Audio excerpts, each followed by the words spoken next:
Hey everyone, thanks for tuning in. If you're new here, consider subscribing. It really helps keep these stories coming. And while you're here, let me know in the comments where you're listening from. Now sit back, relax, and let's get into the story. I did not plan to stop on the George Washington Bridge. We were supposed to pass it before noon, slide through Fort Lee and take the Palisades Interstate Parkway north. We were 3 vehicles at first, my pickup with a camper shell, a yellow school bus driven by Sandra, who used to run a morning route in Bergen County, and a reefer semi driven by Big Dave, who hauled produce from Hunts Point. By the time we hit the toll plaza, we had collected others in our mirrors and on our radios. A retired Port Authority electrician named Kenny in a van full of tools, a welder named Marcos with a flatbed, a young civil engineering grad student named Priya in a Subaru, a nurse named Lena with a compact medical kit that made mine look like a hobby, a mechanic named Yusuf who could hear a bearing going bad from 2 lanes away, and a construction foreman named Ortiz with a crew cab pickup and enough ratchet straps to hold an airplane wing. There were families in minivans, and a pair of army veterans who had met on a message board for convoy planning. One, Coleman, had hammered his ham call sign on duct tape across the back window. The other, Ray, kept his voice clear and steady on GMRS like he had been doing this all his life. The bridge carried us out over the Hudson, steel cables rising in arcs, the water below flat and dark except for the white caps of ferry wakes. To our left, Manhattan rose with its tight grid of streets and brick buildings. To our right, the Palisades climbed in long lines of brown rock and trees. Traffic slowed, then it stopped. The entire span of the upper level was locked bumper to bumper. The lower level was closed. The south sidewalk had pedestrians on it, scattered at first, and then knee to knee. The north sidewalk gate, the one near the Fort Lee Tower, was chained, but people were hoisting children over the railing and walking the outer girders. Horns bled into each other. Somewhere ahead, sirens rose and faded. The radio switched from weather to a civil alert, then to a recorded message that delayed and repeated. There was a helicopter approach from the city side, then the thump of rotor wash and a turn away. No landing. We were in the middle of the upper level. We had a tractor trailer both ahead and behind us. On the right was the lane nearest the south sidewalk. On the left was a stiff breeze and a view straight down if you leaned too far. The first person who suggested backing up got the same answer from everyone: nowhere to go. The second person suggested we push through. That got a quiet no from Dave. He knew what his rig could do and what it could not. An empty reefer can ram a line of SUVs if you have distance, but you cannot shove an 8-lane wide knot of steel without climbing it and rolling. He braked, put his rig in neutral and set the parking brakes. Sandra set the school bus parking brake and shut the engine off. I placed my pickup square across 2 lanes and set the wheels straight. We waited 1 minute, then 2. Then the radio came alive with the one thing none of us wanted to hear. Contact on the east end, pedestrians running, individuals falling, and those behind them not stopping. We had 2 radio networks. The truckers and anyone with CB stayed on channel 19. The rest of us used GMRS channel 17 with a privacy tone, which did not keep the strangers out, but at least reduced cross-traffic.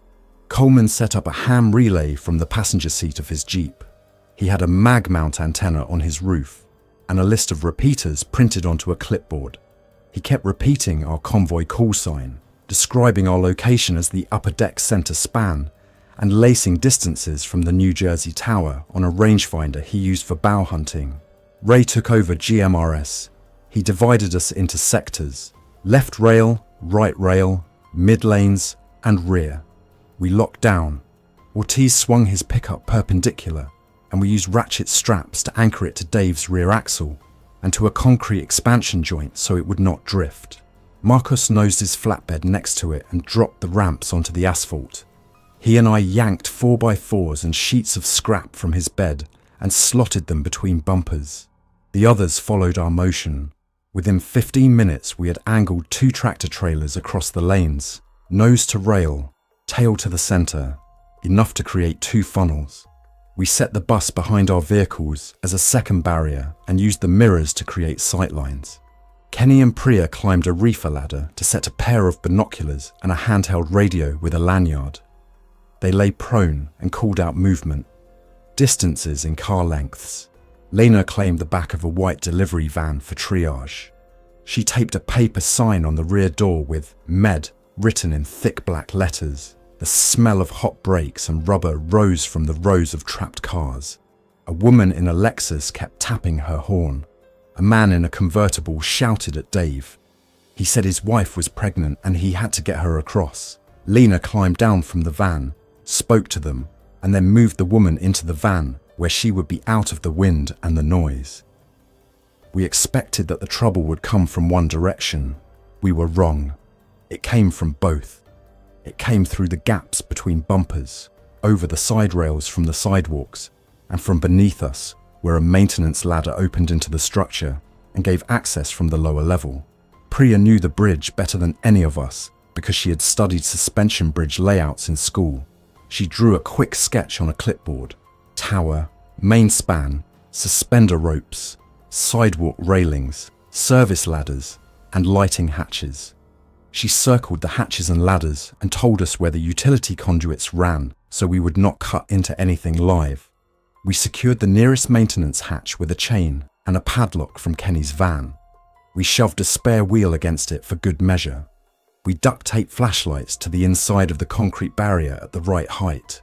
We ran paracord from vehicle to vehicle along the right side so any of us could grab and move without breaking an ankle between bumpers. The first night on the bridge was about noise discipline and light control. We kept headlamps off or taped over. We covered smartphone screens with red film. We ran the reefer only in short intervals to keep the temperature low without drawing attention. Dave had 2 full tanks. At idle, he could keep the cargo chilled for days. We needed that food as much for morale as for nutrition. We tried to call for help. The repeaters were full of traffic. Coleman got through to a net in Westchester. They said the Cross Bronx was blocked.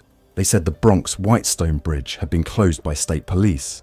They said the Verrazano had been closed hours earlier and that the city was moving emergency services north.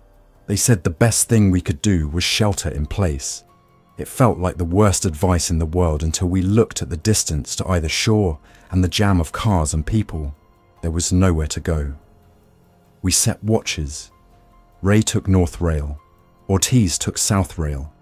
I took middle lanes. The Army veterans rotated through the spots with the best sightlines. We did not fire at first. We used signals and the geometry of our barricades. We pounded on hoods in unison to turn a mass of infected walkers away from the bright area toward a darker one. Then we funneled them into a narrow channel where we could deal with them with less noise. A man tried to push through in a sedan. He clipped one of our timers and sent it spinning. Ortiz stopped him with a flashlight beam and a low voice. We guided the car into a pocket next to the bus and told him to stay there. He put his head on the steering wheel. We left him where he was. People are easier to move with direction than force when they still have some choice left. By midnight, the temperature dropped and the wind rose. The surface of the bridge creaked and humming vibration ran up through the soles of my boots. Below us, the lower level was empty, except for a Port Authority police cruiser near the New Jersey Tower. It flashed lights for a while and then shut them off. I checked my pistol once, then put it out of sight. We did not want weapons visible to spook drivers or draw the wrong kind of attention. The veterans had rifles in cases. They kept them in the flatbed under a tarp. We agreed on rules of engagement. No shots unless we had no other option. No shots across the sidewalks. No shots toward either tower.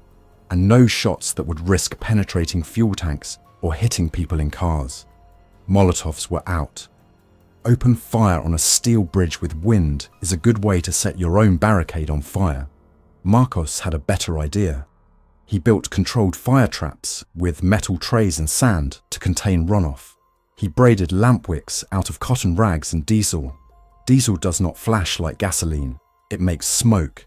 He rigged the trays along the south rail under the windward side and taught 2 volunteers how to light them and snuff them. The first time an oncoming group got within 30 yards, he lit the trays in sequence. The heat rose in a steady line and pushed the group sideways. No ignition outside the trays, no damage to the deck. Food rationing began on the first morning. Dave opened the reefer and we took inventory by the light of a headlamp. He had boxes of lettuce, apples, carrots, yogurt, and half a pallet of milk. There were some sealed meats, but we put those aside until we knew we could keep the temperature. We pulled what we had. The families had crackers, fruit snacks, water, and cereal. We logged calories on paper. Lena and Priya ran the numbers. We could feed our group small meals for 5 days if we controlled portions and did not add more people. We added people anyway, because that is how it goes. A Sprinter van with 2 passengers rolled into our sector just before dawn. One of them, an older woman, had shortness of breath. She'd been using her inhaler every hour and had run it dry. Lena found a neighbour in a sedan who had the same prescription. She took 2 puffs and waited 15 minutes. Her heart rate slowed and her breath evened out. That morning, the woman's son worked our right rail because that is what you do when someone helps your parent during the first hours. You realise what the words on the radio mean. The first big pressure hit from the city side at daybreak. The sun lit the river and the steel towers like they were clean and new. And then the sound came up the deck like a freight train. People flooded out of the Manhattan approach and onto the span. Some running, some walking, some moving with that aimless push that comes when you're following a crowd without a destination. We saw individuals who were not right mixed into the flood. The not right ones did not swivel their heads. They did not hold their arms when they bumped into metal. They did not look for a path around obstacles. They pushed through or drifted along the path of least resistance. Coleman called counts and distances. Ray called shift right. Ortiz drew a chalk line on the deck and told our volunteers to hold position and not advance beyond it. He kept saying the same words. Make the crowd go where we want without letting our people get packed. 2 of our volunteers started to slip toward the line without knowing it. I pulled them back by the straps of their vests. We would not lose anyone to a slow drift. We tried to wave more drivers into pockets to keep the main lines clean. Some obeyed, some did not. A delivery truck broke formation and tried to squeeze a narrow gap near the south rail. He caught a fender. Metal screamed. The gap closed with the truck blocking 3 lanes. That stripped us of one of our escape routes. Ray did not shout. He said the facts. New choke point at the south rail mid-span. Insist everyone move 2 lanes left. No exceptions. People do not like orders on a normal day. On that day, they lined up because they saw the posture of the men and women at the rail and the calm in the voice on the radio. By noon, we had our first injury. Not a bite, a fall. A teenager who had been climbing over roof racks caught shoe rubber on a crossbar and fell onto the deck. He sprained his wrist. He panicked. His father panicked. We held them both in the shadow of the bus while Lena wrapped the wrist and talked the boy through a breathing exercise. He went back to work, quieter now, with his father close. There were other injuries, a cut from a jagged bumper that we closed with tape and glue, a twisted knee that we braced with cardboard and tape, a mild burn from a too curious hand near a fire tray. Nothing we could not handle until early evening when a man in the second pocket tried to climb the south rail to get a better view. He slipped and would have gone over if 2 strangers had not hauled him back by his belt and collar. After that, we tied rope loops to the rail at shoulder height, so anyone who leaned could brace without trusting old paint and a wish. The helicopters came twice more. They flew the line of the Hudson and then cut inland north of us. Once a big twin-engine helicopter hovered over Manhattan and turned. We waved bright vests and signal panels made from cardboard and red tape. No response. The reality settled across our group in a steady weight. We were on our own. After that, the disagreements got louder. A family from Westchester wanted to move. They had a way off the bridge on the north sidewalk, they said. They had seen people slip under a chain on the city side and use the walkway. Priya said the walkway was narrow and the railings needed maintenance. She had read inspection reports. She said the wind would push anyone carrying a child into a bad step. The family went quiet, then angry. The father stormed back to his SUV and closed the doors. Lena went to speak with them and came back with tight lips. She said we could not hold people. We could only tell them what we knew. We put 2 volunteers on the south walkway gate to turn others away from bad ideas. They did not carry weapons. They only carried radios and the right words. It worked on most. We did not have enough fuel to leave the reefer running continuously. Yusuf and I rigged a fuel transfer pump with a 12-volt line from my truck. We siphoned from vehicles that were not going anywhere and topped off tanks that we needed. We asked, then acted if the driver had abandoned the vehicle and left it unlocked. We logged license plates and the gallons we drew. It mattered to our people that we did not slip into the habit of taking without record. We kept a single 5-gallon can for the generators that ran our radios and a small hot plate. We cooked oatmeal and rice in deep pots and handed out cups in rotation, kids first, then those on watch. No one asked for seconds because they could see there were none. The second day brought the first bite. It happened fast and quiet in a dark SUV near the center lane. The family inside had offered to help. They handed out water. We saw their faces and they saw ours. In the late afternoon, a young man leaned on the open door and slumped toward his mother. She shifted to lift him and he snapped at her forearm. It did not look like anything dramatic from where I stood, but the skin broke and there was spit on the skin and the blood. I heard the mother's voice rise one level in a wordless way that set my legs moving without thought. We moved the young man out of the SUV. He calmed. He asked where he was. His mother shook her head once. Lena cleaned the wound with iodine and wrapped it. We took temperatures every hour. We logged the time of the bite. We moved the family into a separate van near the bus with a volunteer at the door. We did not lock them inside. We did not display the rifles. We sat and waited and spoke quietly because there was no reason to raise our voices now. At sundown, his temperature spiked. At midnight, he was gone, and then he was not. We did not do anything that would draw attention or endanger the deck. We secured him and allowed his mother to sit with him while the others were moved away. The rest of the group watched us make fair choices and trusted us more for it, even the ones who disagreed with our timing. The mother slept after dawn with a blanket over her shoulders. The volunteers who sat that watch did not forget that night. None of us did. On the morning of the third day, pressure from the city side built into a sustained push. Word came up the line that the Cross Bronx had opened a brief lane and then closed again. People who had started toward us from deeper in Manhattan now hit our barricades with zero room for negotiation. We lit the trays, then snuffed them. We used the bus horn, then killed it. We raised tarps to block sightlines and dropped them when the wind changed. A group approached from the south walkway with the same steady gait, and we used handlines and voices to pull them along the rail and into the empty pocket where there was less to break and fewer people to hurt. There we managed them with rope and pallets while the main deck stayed quiet. Triage treated a sprained ankle, dehydration, and 3 panic attacks. People learned to sit with their backs to tires, knees up, water bottle in both hands, and breathe in sets of 4.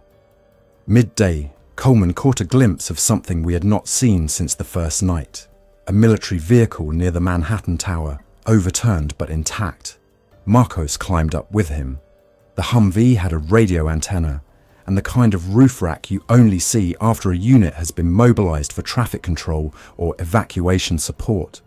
Through binoculars, you could make out the shape of a locked storage box on the roof and the corner of a hard case wedged under the passenger side. There could be tools. There could be a first aid kit bigger than ours. There could be nothing. We argued for 20 minutes. Then we planned. The plan was simple in words and complicated in steel. We would open a path from our pocket to the Manhattan Tower and back.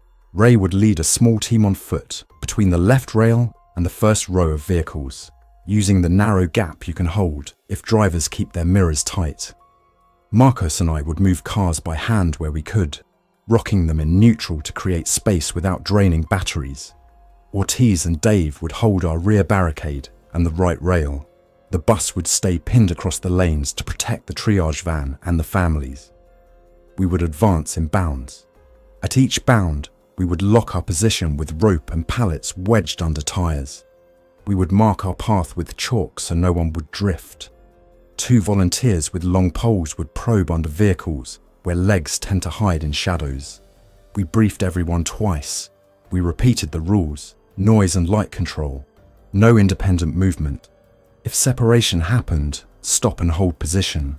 If our line was breached, fall back to the second barrier and do not try to hold forward positions alone. Priya checked the wind and the flag at the tower. Kenny checked the radios and batteries. Lena stocked a small bag with tourniquets, bandages and gauze. Not because we planned to use them, but because planning for the worst made us slower and steadier in ways that made the worst less likely. We moved at 1400. The sun was high and the water glare made everyone squint even under the brim of caps and hoods. The first 50 yards went clean. A stalled sedan had room to swing its rear end left with a push. A delivery van had enough space to pivot 1 foot with a floor jack under the axle. The third obstacle was a crumpled SUV whose front wheel had snapped at the ball joint. We could not move it. We went over it. We placed a plank from Marcos's flatbed across the hood and scuffed the paint farther than the owner would have liked if the owner had been around to object. The plank flexed and held. We took the slope one at a time with a hand on each person's pack. The next gap had 3 shadows where the deck dropped into a maintenance cutout. We probed the dark and found nothing. We moved. At the Manhattan Tower, the wind picked up and the deck trembled under our knees. We used the tower leg for cover and then cut left toward the Humvee. It lay on its side with its undercarriage facing us, the front tire still turned under the wind. The doors were locked, the trunk box had been wrenched but not opened. Marcos did not need a key. He had an air chisel and the sense to keep the noise low. He drilled through hinges with care and saved the latches for last. Inside we found flares, gloves, a crowbar, 2 medical kits with vacuum-sealed supplies, a box of chem lights, and a hard case that held a small drone like the kind hobbyists fly for real estate videos. Its batteries were half charged. We took everything, made a manifest, and tied it to the inside of the lid, so if someone searched this vehicle later, they would know what had gone. The radio handset in the Humvee crackled, with an open net and a few call signs. Coleman spun the dial. The voices sounded like a different city. We started back, and that is when the pressure hit again. The walkway on the south side emptied onto the deck 20 cars behind us, and a wave of people pressed toward us without focus. They were not all infected. Most were only scared. A few moved in that off-rhythm way that trouble does. We did not fire. We used words and hands. We used rope and the same gentle side pressure that moves a stalled car off an exit ramp at rush hour. For a minute it worked, then it did not. Someone fell into the chalk line and swept our markers. 2 kids broke and ran. Their mother went after them and slipped on loose paper. The wave closed and swayed. It would push us to the rail if we did not open space. And if we opened space the wrong way, we would draw the wrong kind of attention from others with less patience. Ray used the clearest, calmest voice I have ever heard. He told Ortiz to sound 1 horn on the bus. He told Dave to pop his air brakes twice. He told me to raise my hand high over my head and hold it steady. We made 3 separate sounds in a sequence that meant stop and look. For reasons I cannot explain, the crowd obeyed that sequence better than any words we had tried. The kids turned. Their mother stood. Ray walked to them with slow, square steps and a hand out. He put 2 fingers on the boy's shoulder and turned him like a hinge back into the pocket where his sister waited. Then he put his hand on the mother's elbow. He did not pull. He showed direction. She followed. In the space that opened, 2 of the not right ones drifted into the lane where Marcos and I had room to move. We used poles and boards. We did not go to the ground. We did not let our line break. In 30 seconds, the pressure passed the way a wave does after it spends itself on pilings. We reset our chalk and finished the return without losing anyone. That night, with the drone batteries topped off from a small inverter, Coleman launched the drone from the flatbed. He kept it low and under the wind, never over the river, never higher than our barricade. It sent a short, looped video back to a phone screen. The bridge east of us full of cars in no pattern, the sidewalks crowded, and the lower level nearly empty. The Manhattan shore was tight with vehicles angled at the exit and blocked by metal gates at the on-ramps. The New Jersey shore was worse. The toll plaza frozen, entry lanes closed by bollards and patrol cars parked nose to nose. It looked like a parking lot. It looked like a dead end. We had a clear view of one thing we could use. A construction barge moored near the New Jersey shore with a crane boom raised against the sky. It did not help us yet, but we marked it on Priya's sketch. The fourth day was the worst so far. The food problem stopped being a plan on paper and became a constant argument. Dave's reefer needed fuel. We had to choose between keeping produce cold for the group and running vehicles for heat and power. We compromised. We shut the reefer off for 2 hours at a time, then ran it for 30 minutes to pull the temperature back down. We moved milk first because it would spoil fastest, then apples, then lettuce. We used yogurt as a steady protein and made a list of who had dairy allergies. We learned kids would eat carrots if you gave them plastic knives and a cutting board and let them slice them into coins. We learned adults would accept smaller portions if their kids went first. The family with the injured boy took half rations without complaint for a day and gave up their second day's portion entirely on the fifth morning, when the mother from the earlier incident could not get her son to eat. We kept score because fairness mattered. It was the only way to keep distrust from growing into a split.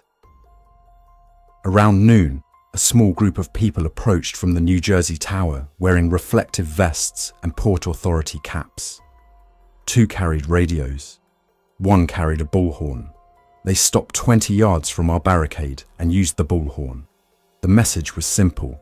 Stay in vehicles. Do not start fires. Help is focusing on hospitals and shelters. The lower level is not open. Do not attempt to climb into the structure. Do not cross the rail. The order was right on all points except one. No one here was going to sit in a sealed vehicle for a 4th day without heat or water. We walked to the edge of our barricade and used the bullhorn on our side. We said what we had done. We had organized, rationed, secured the maintenance hatches and set safe fire trays. We said our numbers. We asked for safe corridor clearance to the New Jersey side in exchange for keeping our sector calm. The Port Authority team leader looked at our setups, looked at our people who were lined up and quiet, and said he would see what he could do. He left us with 2 blunt facts. The lower level was not safe and the approaches were blocked. He did not make promises. That was the most encouraging thing we had heard in 2 days. In the late afternoon, the wind shifted to the southwest, and smoke from a fire on the Manhattan side rolled down the deck. We pulled masks over faces and wet cloths for children. The smoke drifted and thinned. Then, through it, we saw movement near the lower level access ladder we had chained. Something had worked at the hasp enough to bend it. We had chain. They had more time than we did. I dropped to one knee, pulled a hand radio to my collar, and called it in. Ortiz set 2 volunteers with poles by the hatch and told them to keep their feet wide and their backs to a bumper. They nodded. The hatch rattled. Fingers appeared in the gap. We had to hold the hatch closed or we would have a bad problem. We used a bottle jack against the hatch cover, the same one we had used to pivot a van the day before. We jammed the rod against the concrete and cranked the jack until it bit. The hatch stopped moving. We added 2 ratchet straps as a failsafe. That night, after we had eaten a meal made of rice, yogurt, and heated apple slices that tasted better than they should have, Priya and Coleman sat on the flatbed and sketched a breakout. The plan was simple in principle. Open a lane from our mid-span pocket to the New Jersey Tower, hold 2 barricades while we moved vehicles in formation, and push past the toll plaza by moving at least 1 patrol car. We would use the crane on the barge as a secondary exit if the deck became impassable. The crane option required a climb down ladders and a ride in a metal basket with room for 4 at a time. It would take hours to move everyone. It would be a last resort. The lane option would require us to keep the formation tight and the radio chatter clean. We would wait the front of the formation with the semi and the bus, then the pickups, then the lighter cars. The families would ride in the center if they were not driving. We rehearsed with hand signals. We tested lights. We checked tires and oil. We filled windshield washer reservoirs because you cannot drive through smoke without the ability to clear your glass. At dawn, the pressure from the Manhattan side surged again, worse than any day before. We ignited the trays to push the mass right. We held the left rail with poles and boards. The hatch rattled but held. A helicopter passed to the north and circled. It did not stop. We began the breakout. Dave eased the reefer forward and angled its nose into a gap we had held with 2 pallets and a rope tied to a bumper. The engine rumbled and then settled into a low growl. He tapped the brake to rock the trailer. It climbed the first obstruction and slid. The bus followed, gear low, hands steady on the wheel. Sandra did not rush. The front bumper kissed a license plate, bent it, and kept going. Ortiz walked beside her window and called inches. We had 4 spotters per lead vehicle, 1 at each corner. We advanced 10 yards. We held. We pulled the barricades forward 1 vehicle length. We rebuilt them. We advanced again. We kept the family centered with the minivans tucked behind my pickup. We placed the Jeep with Coleman near the rear, with the drone ready if we needed to check corners. We reached the new choke point at the South Rail midspan, where the delivery truck had locked 3 lanes. We could not move it without risking a fall over the rail. The gap to the left was narrow, but open if we moved in a precise line. We went single file there, mirrors tucked. The reefer made it with 2 inches to spare. The bus squeezed and scraped a steel bracket hard enough to make a sound you feel in your teeth. I walked beside the left mirror and kept my fingers wrapped around the edge of the bus window. If the mirror caught, my hand would feel it before the glass shattered. It did not. We cleared by less than a palm width. Behind us, the rear barricade flexed under pressure, not from infected, from drivers who saw our movement and wanted to join without understanding that a formation cannot accept random entries without losing its shape. Ray took 3 volunteers and formed a human wedge. He did not push anyone. He held a line and kept talking. He said we were moving people out and would broadcast instructions. He said any car that tried to wedge would cause a crash, and no one wanted that. Again, the voice worked better than any force could. We inched toward the New Jersey Tower. The toll plaza came into view. A grid of lanes, overhead signs, and empty booths. 2 patrol cars blocked the exit. They were nose to nose, wheels turned, engines off. We had 2 choices. We could nudge them, or we could try to lift one. Nudging risked airbags if they had not already deployed and damage to our radiator. Lifting required muscle and a jack, but was safer for our vehicles. Ortiz chose the jack. He slid a steel pipe through the spokes of the patrol car's right front rim, and we leveraged the wheel 8 inches off the ground. We rolled the car sideways on a sheet of plywood, greased with a smear of diesel. It moved 1 inch at a time. It took 10 minutes. We made a lane, skinny but passable. Sandra drove the bus through first. Dave followed with the semi, then my pickup, then the minivans, then the rest. We called out distances in feet now, not car lengths. We cleared the plaza and made the right turn onto 9W toward Fort Lee. The road beyond had stalled vehicles, but there was space. We did not stop until we hit a wide shoulder by the Palisades approach where we could regroup and count. We had not lost anyone during the crossing. There were cuts and bruises, and 1 twisted shoulder from the jackwork. The mother, who had lost her son, sat in the second row of the bus, with her eyes open and her hands folded. No one sat next to her without being invited. From the shoulder, we had a clear view back to the bridge. The span looked calm in the morning light. That calm was a lie. We could see the pressure still building on the Manhattan side and the pushing toward the midspan where our barricades had been. On the south rail, 2 of our fire trays were still in place, black and cold.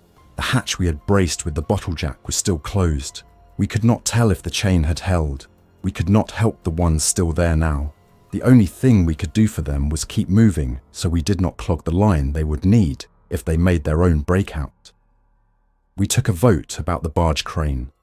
We had cleared the plaza, but the highway north was not open. There were cars across each lane every 100 yards. Many with doors open, many out of fuel. The barge crane could move children and those who could not walk far to the shoreline, where a marina access road ran under the bridge. From there, it would be a short walk to the park, then into Fort Lee. The barge operator had left the crane boom raised and the deck clean. The engine controls would be locked, but the crane basket could be lowered from the deck with hand controls if someone with experience was there. Kenny had worked around cranes for decades, even if he had not run one directly. He said he could get the basket working without cranking the main engine.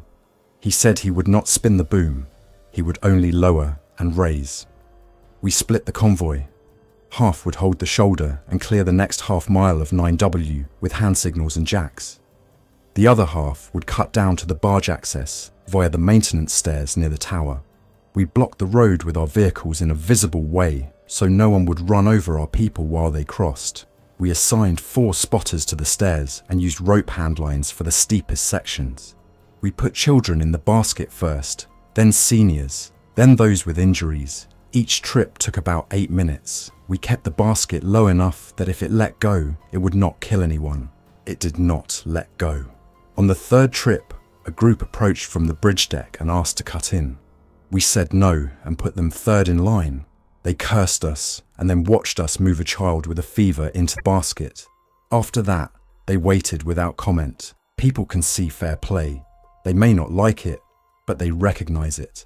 By late afternoon, we had moved 30 people by crane and rolled 20 vehicles 1 mile north by hand.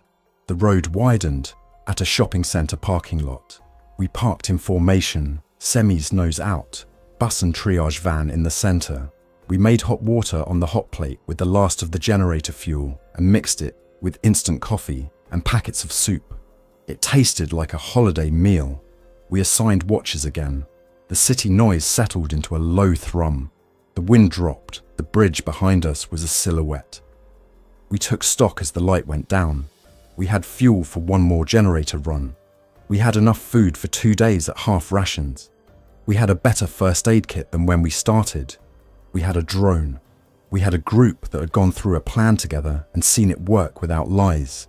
We had disagreements, and we had a mother who would not sleep through the night. We had a map. We had a choice. Push north along the Palisades by 9W and use side roads to reach less crowded towns, or cut west to reach Route 4 toward Paramus and hope the malls and hospitals there had organized into safe zones. We held 1 more vote. It was not unanimous. Nothing had been since the first day, but we had a margin. We would move at dawn toward 9W and keep to the right lane. We would keep the bus in the middle and the reefer up front. We would not accept new vehicles into the formation unless we had a spot for them. We would accept people on foot, always, and put them in the bus. We would keep chalk in our pockets and rope around our shoulders, and we would draw lines when we needed them. We wrote the plan on a piece of cardboard and taped it to the bus ceiling near the driver's mirror. It was simple enough to read and follow even when you were tired. It said, hold the line, speak clear, move slow, keep families centered, anchor rail, protect the med van, fuel and food log, twice a day, no promises we cannot keep. I lay in the bed of my pickup under the camper shell with the radio on low and my boots lined up under my pack. My hands hurt from lifting and my knees hurt from kneeling. The hum of tires on distant asphalt and the occasional pop of metal cooling filled the space between breaths. I thought in practical steps. Tomorrow we needed to find water. The day after we would need more fuel. The day after that there would be a new problem we had not yet named. We had a group. We had a method. We would keep using it until a better one showed up. We moved at first light. The convoy rolled north with headlights taped and mirrors folded. We passed a small park with a working spigot. We filled every container. We found a hardware store with the door open and no one inside. We left a manifest by the register for what we took. Rope, work gloves, 2 pry bars, batteries, and a roll of heavy plastic. We wrote down the date and our names. We did that not because we thought anyone would read it soon. but because that is how you keep a line straight when there is no one to stand behind you and check your work. On the 2nd mile north, we saw our first organised checkpoint, not official. A group wearing work vests had parked 2 dump trucks nose to nose and set a folding table in the shade. They waved at us to slow. They had cones and a clipboard and eyes that had not slept much. We pulled to a stop and Sandra set the bus brake. I stepped down with my palms open and showed nothing in my hands.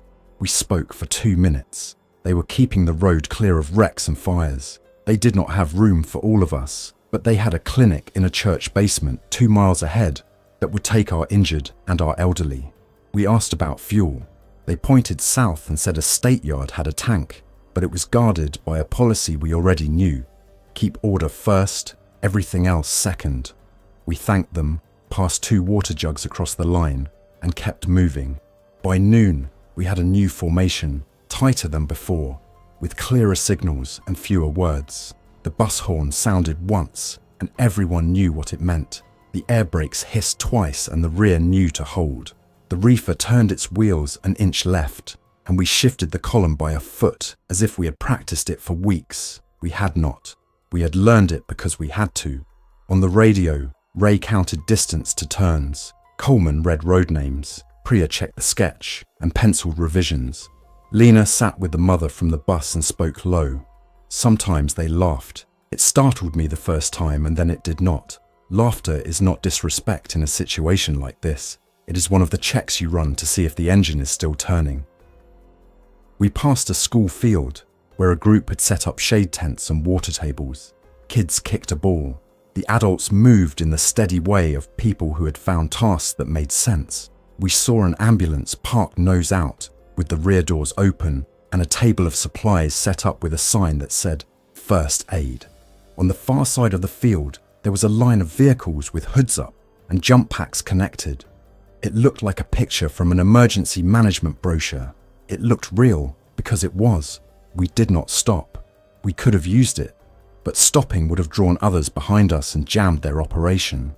We kept going and saved their capacity for those who needed it more.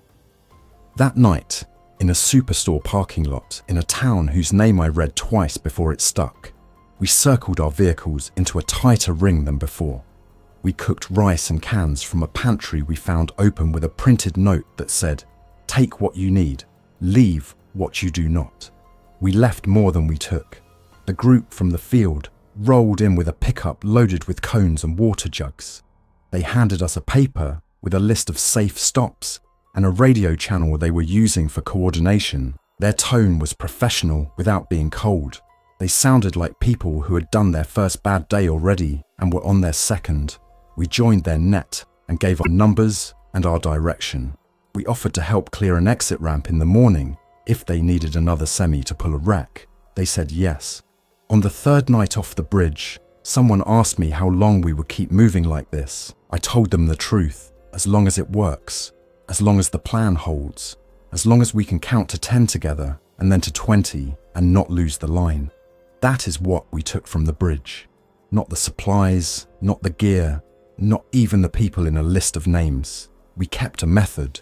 We wrote it on a card and taped it to a bus, but we carried it in our heads.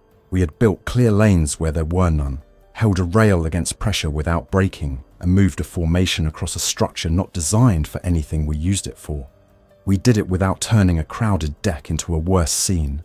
We did it while keeping our words level and our hands visible. That is how you survive the first week of something like this. You do not sprint. You set a steady speed. You keep your people in the middle. You hold your line. On the morning of the 7th day, we reached a state park where a ranger station had become a hub. There were tables, maps, 2 portable generators humming behind a sound barrier of plywood, an aid tent with cots, and a posted schedule for water runs and cleanup. A ranger with a nameplate that said Vega asked us where we had come from. We told her the bridge. She raised her eyebrows in a way that said the word without saying it. She asked if we could talk to the next convoy about how to set a moving barricade. We said yes. We drew the sketch of the bridge again, then redrew it as a road with trees instead of cables. We showed the angle of the bus and the way we used pallets to wedge tires. We wrote the rules that we had taped inside the bus so long ago. The same ones, the same words. Hold the line. Speak clear. Move slow. Keep families centered. Anchor rail. Protect the med van. Fuel and food log twice a day. No promises we cannot keep. That afternoon, while Dave ran the reefer for 20 minutes to cool what was left, while Lena checked pulses, while Priya and Coleman taped an updated map to the inside wall of the bus, I walked to the edge of the parking lot and looked south. The bridge was out of sight, but I could still feel the hum of it in the bones of my feet. I remembered the calm voice on the radio and the exact angle of the bus and the way chalk turned to paste under rain. I remembered the sound of a hatch rattling and the buzz of a drone and the steady knock of a bottle jack when it sets and holds. I am not a poet, and I do not like big statements. I will say this. We held the line when it mattered. We moved as one when we had to, and when it was time to go, we broke our own barricades, took our chalk, and left a path for the next group to follow. That is the story I will tell if anyone asks what we did on the bridge. That is the plan I will hand over on a single sheet of paper if someone asks how to do it again. Thanks for listening. If you enjoyed this story, don't forget to like and subscribe. Your support keeps these creepypastas coming. Until next time, stay alert, stay safe, and never ignore the feeling that something is watching.